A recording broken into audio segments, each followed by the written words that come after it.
आज का विषय यूहन्ना 16 अध्याय 12 नंबर वचन। जॉन 16 अध्याय 12 नंबर वचन लिखा है। इसको हम समझना चाहिए कि लिखा है, मुझे तुमसे और भी बहुत बातें करनी है। मुझे तुमसे और भी, यीशु मसीह कह रहा है, मुझे तुमसे और भी बहुत बातें करनी है, परंतु तुम भी उन्हें सहन नहीं कर सकते। तुम भी अभी उन्हें सहन नहीं कर सकते, परंतु जब वो सत्य का आत्मा आएगी तो वो तुम्हें सत्य का मार्ग बताएगा। तो यहाँ प्रश्न ये है कि यहाँ पे यीशु मसीह ने पवित्र आत्मा की बात करी है या ना कि खुद की बात करी है, ये आपको समझना होगा। यहाँ पे यीशु मसीह ने बहुत सारे बातें कर रहे थे, तो बातें बताते बताते उन्होंने कहा कि जब पवित्र आत्मा आएगा तुम्हें बहुत सारी बातें बताएगा, जिसको अगर मैं अभी बताऊं, चाहे तुम नहीं समझ सकोगे, तुम नहीं समझोगे। तो और भी ये बातें सिर्फ चेलों तक सीमित नहीं है। ये जो बातें यीशु मसीह ने कहा है, ये सिर्फ चेलों तक सीमित नहीं है। ध्यान से सुनिएगा, सीमित नहीं है। जितने भी अभी सुन रहे हैं, तो आपको बताते चलूं कि ये जो स्टेटमेंट यूहन्ना 16 अध्याय 12 नंबर वचन, इसमें यीशु मसीह ने सिर्फ चेले तक सीमित नहीं रखा है, वो बात रखी है आप तक और मुझ तक। कैसे? ये प्रूफ भी मैं देता हूँ। लूका 12:12 में कहता है, सुनिए, ये जो यीशु मसीह ने जवाब दिया है, ये चेलों तक सीमित नहीं है।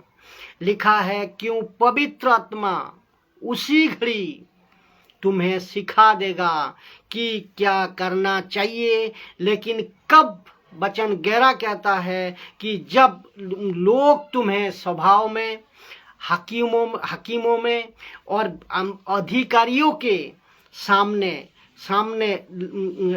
ले जाए, तो चिंता ना करना कि हम किस रीति से क्या उत्तर देंगे या क्या कहेंगे। वचन 12 कहता है कि पवित्र आत्मा तुम्हें बताएगा, उस टाइम बताएगा। तो तब भी था चेलों के लिए तब भी था। पवित्र आत्मा तुम्हें तभी था, और आज आपके लिए, मेरे लिए भी है, और आगे भी यहाँ से 200 साल हो सकता है, 300 साल हो सकता है, 500 साल हो सकता है, जब तक अगर यीशु नहीं आया, यीशु नहीं आते हैं, तो क्योंकि सुसमाचार का काम बहुत बाकी है। बहुत सारे जगह पे यीशु की राज्य की बातें बताना बाकी है। ये जब तक नहीं हो जाता, पवित्र आत्मा ऐसे ही बातें करता रहेगा, क्योंकि ट्रायन गॉड का कंसेप्ट को भी आपको समझना चाहिए कि पिता का रोल अलग है, पुत्रों का रोल अलग है, पवित्र आत्मा का रोल भी अलग है। तो यीशु मसीह ने बिल्कुल स्पष्ट कहा है कि मैं जा रहा हूँ और मैं उसको भेजूंगा। उसको कौन? सत्य की आत्मा को। किसको? सत्य की आत्मा को। वो आएगा। तो क्योंकि तीनों ने एक ही है। कौन तीनों ने? पिता, पुत्र, पवित्र आत्मा। थ्री गॉड बोलो तो ट्रायन गॉड जो है, पिता, पुत्र, पवित्र आत्मा, तीनों एक ही है। पिता, पुत्र, पवित्र आत्मा तीनों एक ही है।